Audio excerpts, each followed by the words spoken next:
సిద్దిపేట జిల్లా దుబ్బాక మున్సిపల్ పరిధిలో స్టీల్ ప్లాంట్ను దుబ్బాక ఎమ్మెల్యే కొత్త Prabhakar Reddy, SC ST commission chairman బక్కి వెంకటయ్య ప్రారంభించారు.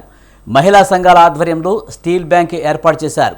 పర్యావరణ పరిరక్షణకి ప్లాస్టిక్ నిర్మూలన చేయవలసిన బాధ్యత ప్రతి ఒక్కరిపై ఉందని కొత్త ప్రభాకర్ తెలిపారు.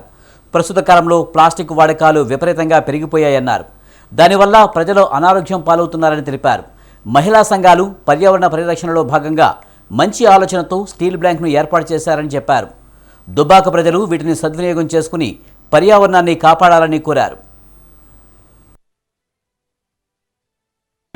ఈరోజు ఎక్కడ పోయినా ప్లాస్టిక్ మయం, ఏ ఫంక్షనాలకు పోయినా, ఏ ఇంట్లోకి పోయినా, ఏ కిరాణా కొట్లకు పోయినా, ఎక్కడ పోయినా మరి ప్లాస్టిక్ సంచులు దర్శనం ఇస్తున్నాయి తప్ప మరి ఇంకా వేరే కనబడతలేదు. మరి మా వంతుగా సహాయం చేస్తామని చెప్పి మా మహిళా గ్రూప్ సంఘాలందరూ కూడా ముందుకు వచ్చినందుకు మా దుబ్బాక మున్సిపాలిటీ తరఫున, నా తరఫున వాళ్ళందరికీ కూడా నేను పేరు పేరున అభినందిస్తున్నా. భవిష్యత్తులో మరి ఈ స్టీల్ బ్యాంక్ ఏదైతే పెట్టుకున్నారో మరి గ్రూపుల ద్వారా పెట్టుకున్న స్టీల్ బ్యాంకు ప్రతి గ్రామంలో కూడా మరి దీన్ని విస్తృతంగా మరి ముందుకు తీసుకెళ్ళాలి. ఇంకా చాలా పెట్టాల్సిన అవసరం ఉన్నది. మరి ఎక్కడెక్కడ ఉన్నా, పట్టణంలో ఉన్నా, గ్రామాల్లో ఉన్నా పబ్లిసిటీ చేస్తాం.